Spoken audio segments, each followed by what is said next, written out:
Hi, Jessy, and you're the American man on the Figaro class, and we were wondering how did you get here in France?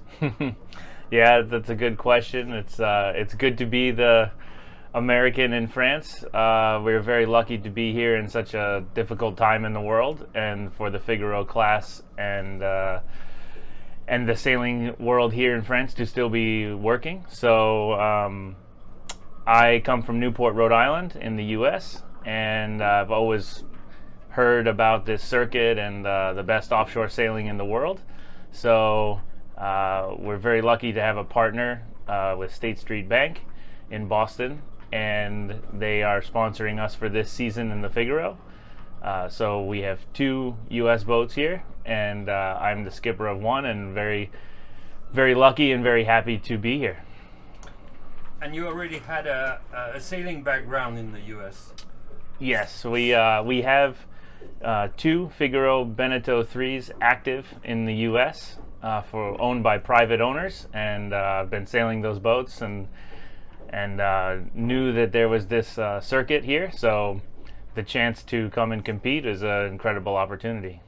And you were a professional sailor already in the U.S. My background in the U.S. is in professional sailing and different avenues in the sport, helping private owners, familiar with the sailmaking world, and so yeah, I come from a technical professional background, and so it's great to have the chance to go racing. Okay, so arriving here in Europe, how was your do you feel you were welcomed by the Figaro people?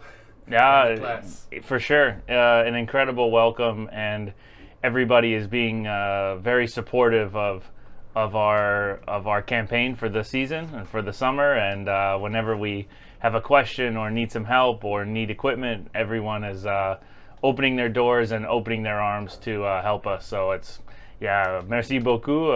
It's an incredible experience to be here in France. Well, you're welcome.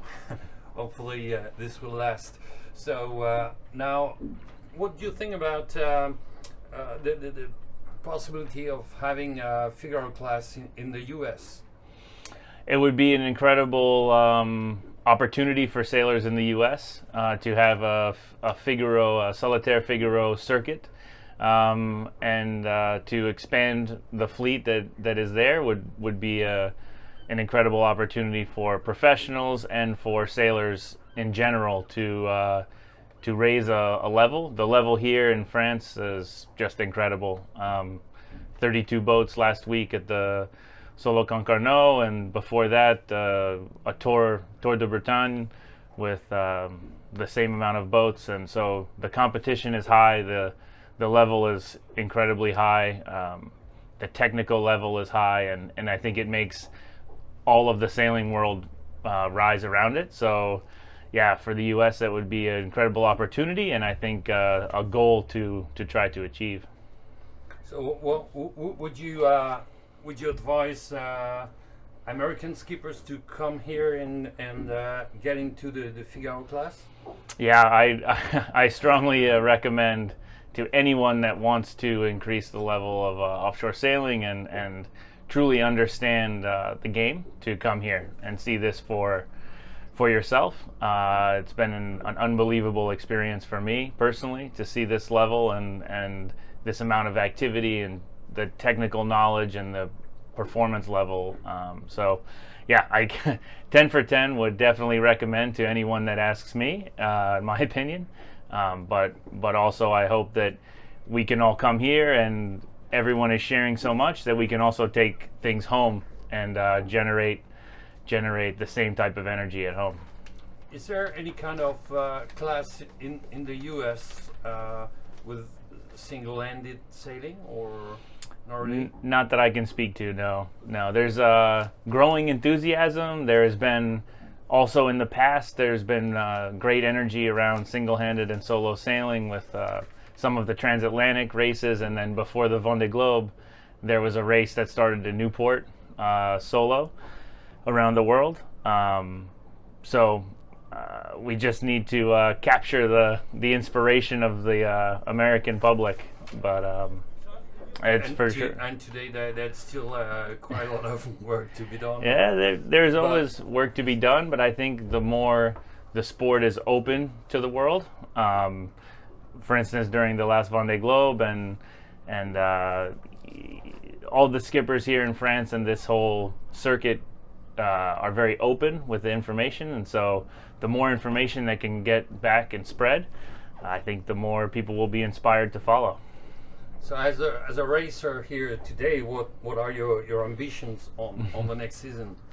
Yeah, so the next event is the big one for the year, the Solitaire, and the goals are modest.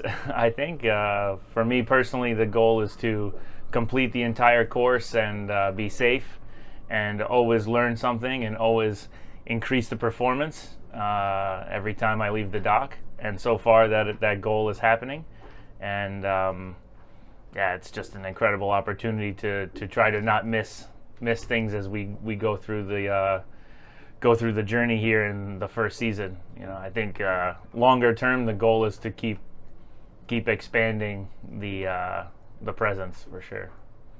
Thank you, Jess. So now we're going to talk about our specific product of Carver.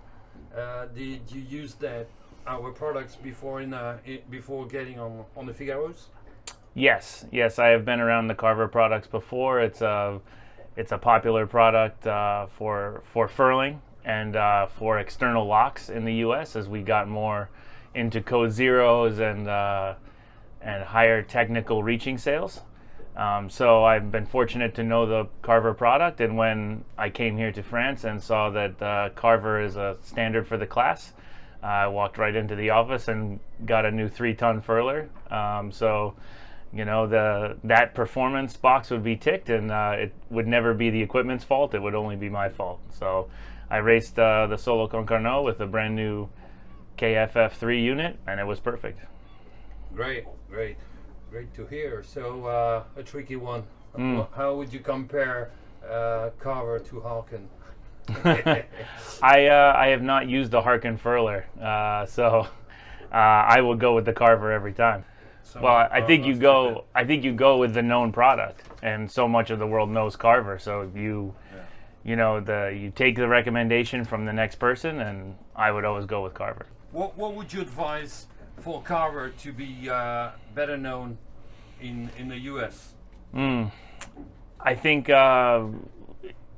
getting the examples out to the market to show people, especially the technical people that are servicing the market in the U.S., and to always show that Carver is a viable, possible, and important solution to be able to know the person to call to buy the unit, and like you said, providing that technical trickle down theory, because the sailmakers and the professional sailors and the riggers sell the units to, you know, their clients and customers, and they want to make sure that their clients and customers can furl their sails and be safe on the water. And so I think you can start from both directions, but for sure what Carver does in the big fleets like the Vendée Globe and Class 40s, and it's highly technical equipment that is easy to use and is safe for sailing around the world. And so if the average American cruising sailor could connect those two messages, this is the unit that's used to go around the world, then I will take the same unit. And I think that's a really important connection everywhere in the sailing world, from the professionals that use it in the hardest environment, and then it will be perfect for the regular customer, the day sailor. So. All right. So, after this European experience, what will you bring back to the U.S. as a core experience? Yeah. The list is very long of things I will be bringing back to the U.S. At the top of the list, I will be bringing back my new furler unit, and the list beyond that is understanding how hard the professionals push here, and how high the level of performance is, and how much the fleets and skippers demand from the boat and the technical equipment. So I think I bring home a new motivation to push even harder and try to bring the limits even farther, and just go faster.